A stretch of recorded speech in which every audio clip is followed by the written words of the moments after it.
Hi there, it's Catrin from 3Ps. Welcome to the gym. This video is with my coaching hat on, is how do you achieve your fitness goals? How do you get from having a goal to actually achieving it? So that's what I'm going to go through in this video. And I'm going to go through the steps that you would go through if you went to see a coach and ask them to help you set your goals. So consider this a free coaching session. So when you go to see a coach, the first thing the coach will ask you is, what is your goal? So you need to, first of all, the first point is to be clear about what your goal is. And a goal which says, I want to get in shape, is not something which is necessarily achievable or measurable. So how do you know you even got to your goal? What are your measurements for being in shape? So you need to make sure that your goal is, first of all, specific. So what is it that you actually want? Do you want to be able to bench press a certain weight? Do you want to be able to run a certain distance in a certain time? Do you want your measurements to change, and by what? You know, it's up to you, but you need to set some specific goals. Now, your coach will obviously have some suggestions for you about how you can set goals and what you can measure yourself with. So, you know, work with your coach on this, but you need at the end of that process, either your own process or with a goal, to be clear about the goals you have, and they need to be specific. The next thing they need to be is achievable. So it's no point saying, you know, I've never taken any exercise in my life, but in 3 months' time I'm going to enter Mr. Universe. If that is not achievable, or saying I'm going to climb Everest when you know the most you've climbed is your stairs to bed at night. You need to make sure they're achievable. So again, either work with in terms of your own goal setting or with a coach, look at a goal. First of all, it needs to be specific, it needs to be achievable. The next it needs to be is realistic. So again, it's a part of the idea of, right, well, what do you want to achieve? When do you want to achieve it by? Is that realistic? So achievable means something which actually physically you're going to be suited to do. Achievable is therefore about, you know, not being pie in the sky. But realistic is saying, well, is it realistic based on what else you've got in your life? So if you've got a very busy job, or you've got lots of, you've got lots of going on at home, you've got a young family, for example, it may not be realistic to say I'm going to hit the gym 7 days a week. It may be more realistic to say I'm going to hit the gym 3 to 4 times a week. So again, just have a look at what your goal is and make sure that what you have put is something which is realistic. I'll give you an example of my personally setting some unrealistic goals. I set some goals around my business at the start of the year, and one of those goals was that I was going to be able to write and publish 5 books by the 1st of July. Now, that at the time I thought that looked realistic, but with everything else that was going on, with my business, with this channel, with other things that I do, that actually wasn't a realistic goal. And when I got to the 1st of July and looked back, I had actually published, well, in terms of my own written work, 3 of my books, not 5.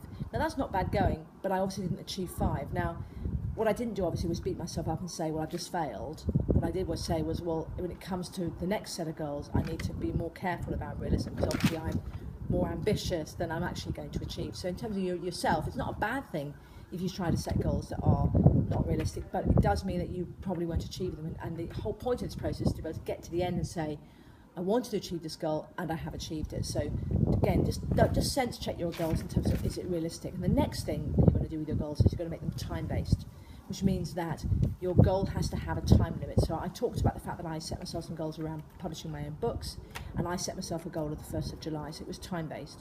In terms of your goals, you know, whatever your fitness goal may be, again, you need to make it time-based. And I would strongly suggest that you break it down. So if, for example, you say, over the next year, I'm going to lose 50 pounds, then you want to break that into monthly goals and quarterly goals. And I have goals that are weekly, I have daily goals, weekly goals, I have monthly, quarterly, and I have goals that are a bit further out. But the point about that is to give you mini successes as you go through. So many things you can go tick, I achieved that.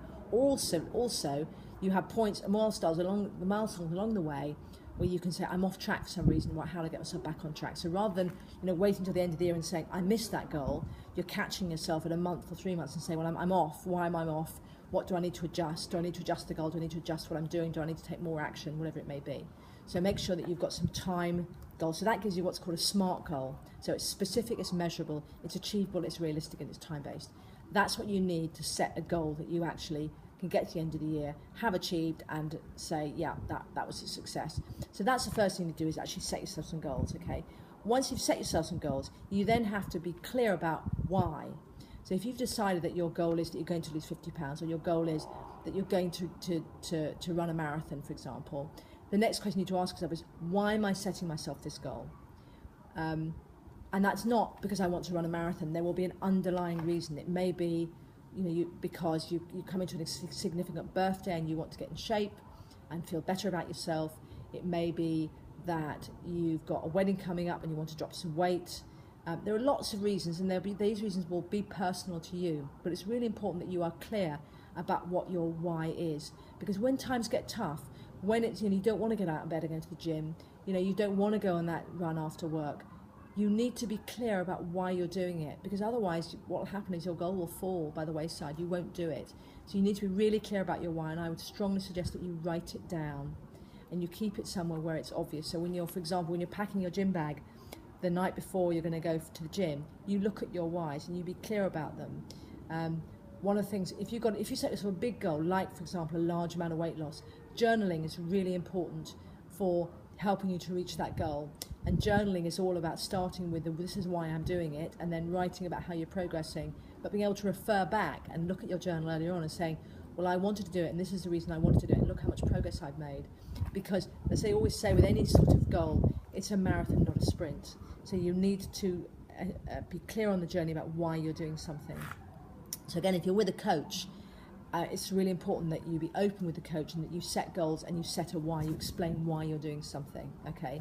So that's how you set goals and how you set the why. The next thing you have to do is actually make a plan, because it's great to have goals, but you've got to be clear about how you're going to get there. So you've set your goal, you've set your why, then you have to do your how. So your fitness training will be all about what your goal is. So it's sometimes you hear people saying, I'm going to run a marathon, but I'm going to work on my sprint speed, for example. Now, the thing is, if you want to get good at something, you need to practice the thing you want to get good at. So if I wanted to become a fantastic tennis player, I wouldn't take up inline skating. You practice the skill. It's the skill that you need to develop. So if it's marathon running, you need to practice a distance. Now, I'm not suggesting that you go out and run 28 miles in one go. And if you've never run before, your marathon training will be starting very slow. You literally will start walk, run, and then you'll do longer intervals of running, and you'll get up to the point where you can do 20 minutes and 40 minutes, etc. And it will be a gradual process. And if you are looking to do things like a marathon, it's a really good idea to go to a specialist coach, a running coach, who can take you through that process. But what you wouldn't do is then say, well, I'm really going to work on my speed. That's my focus. Your focus needs to be on what you're trying to achieve. Your focus needs to be on your goal. I think one of the things that people, when they fail at their goals, one of the main culprits for that is because they set their goal, then they ignore their goal and go off and do something else. If you've set a goal, then it's all about prioritizing that goal and only that goal. There's a fantastic book called The One Thing, and you may have read it, and I'll put the link up again in the screen and in the notes, but it talks about how you achieve extraordinary results. And what the book says, and I really agree with this, if you want to achieve extraordinary results, you have to focus. So you have to decide what the one thing is. Now, in a fitness context, that means you look at your goal and you say, what is the one thing that I will achieve in a fitness context this year? And that could be dropping weight, it could be competing in a race, it could be certain measurements around muscle gain. But you decide what your one thing is, and then you make sure that your action plan is about that one thing. So what you don't do is set your goals and then go off and do something else, okay? So that's it. So we've talked about your why, we've talked about your goals, we've talked about your how. The next thing you have to talk about is grit and motivation. There is an element of growing up here that you have to accept that in order to achieve a goal, you have to defer gratification. So you're going to have to put some things aside and say, I'm not going to do that because I've got this goal. And that's part of being grown up, which is to say, I'm going to prioritize this and I'm going to make sacrifices to achieve whatever my goal is.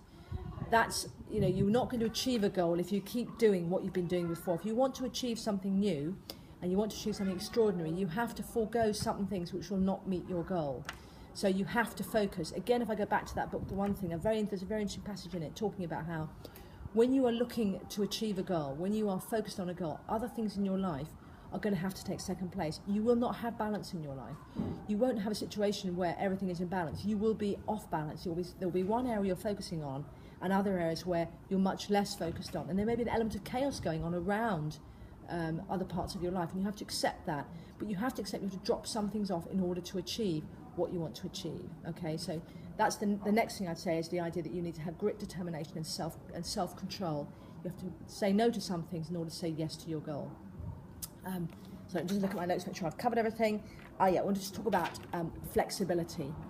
On the road to your goal, you will come across blocks, you will come across things that get in your way. You will get sick, you'll get the flu, you'll not be able to train.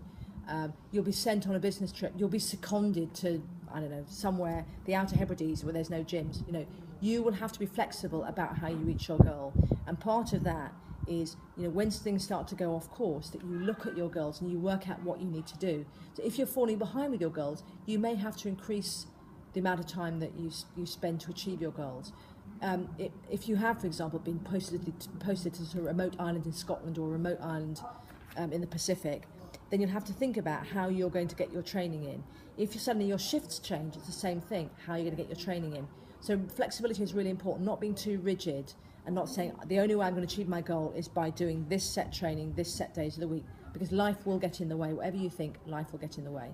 The last thing is about variety. So when you're trying to get to a goal, try not simply to go with one set of training. You're going to get very, very bored if you just go with one set of training, because what's important is that you accept that being fit may mean you do a range of things. There's also, when you're going for a goal, a great risk of overtraining and injury if you just do one type of sport. So although I'm saying when you are aiming for a goal, you focus on that goal and you do training that achieves that goal, you also need to mix it up a bit every now and then, if only to keep your brain stimulated and avoid a risk of injury. So if, for example, you are training for a marathon, then maybe putting in a 5K race every now and then just to pep you up, be good, or doing some swimming or doing some cycling. When I'm in the gym or lifting weights, every now and then I will just do a whole body workout. Although I do a split routine, I'll do a whole body workout just to mix it up a bit and make things different. I also run and I horse ride, and I do those because those are different types of exercises. They use different muscles, but they also just round out my life so my life doesn't become so single track. Because one thing to bear in mind is when you're going for your goal, you can also get quite boring because if you're just about one thing. So although I'm saying you focus on one thing, you need to consciously step back every now and then and try and round yourself out a bit so you don't become totally one track, because that's actually quite boring. And the last thing I wanted to say is, having done all this, so you've set your goals, you're clear on your why, you're clear on your how, you're going to monitor your goals and make sure you don't go off track, you're going to make sure that you are flexible and you have variety. The most important thing is getting going, is action. And so many people set their goals and then just don't start. And you need to act. You're never going to achieve anything if you don't act. And if you want to achieve your goal, you've got to get going. And this is where coaches are really important, or any sort of accountability group is really important. If you tell someone, you tell your accountability group, you tell your coach, I'm going to achieve this, it's very difficult actually to see those people regularly and admit that you haven't done anything. So I would highly recommend that you get some form of accountability, either in terms of a group or a coach, or even your girlfriend or your boyfriend or your spouse, if they're willing to hold you to account on that. They won't go, don't worry, just stay on the sofa. If you have someone who will hold you to that, then you've got much more chance of achieving your goals. So that's your free coaching session. That's what would happen if you went to a coaching session about goals. I hope that's been helpful. I'm a personal trainer. I'm also a coach and a master practitioner in neuro-linguistic programming. So this is my area. If you've got any questions around goal setting, or you're struggling with goals, I'm very happy to help, very happy to answer questions. Just drop me a comment below this video.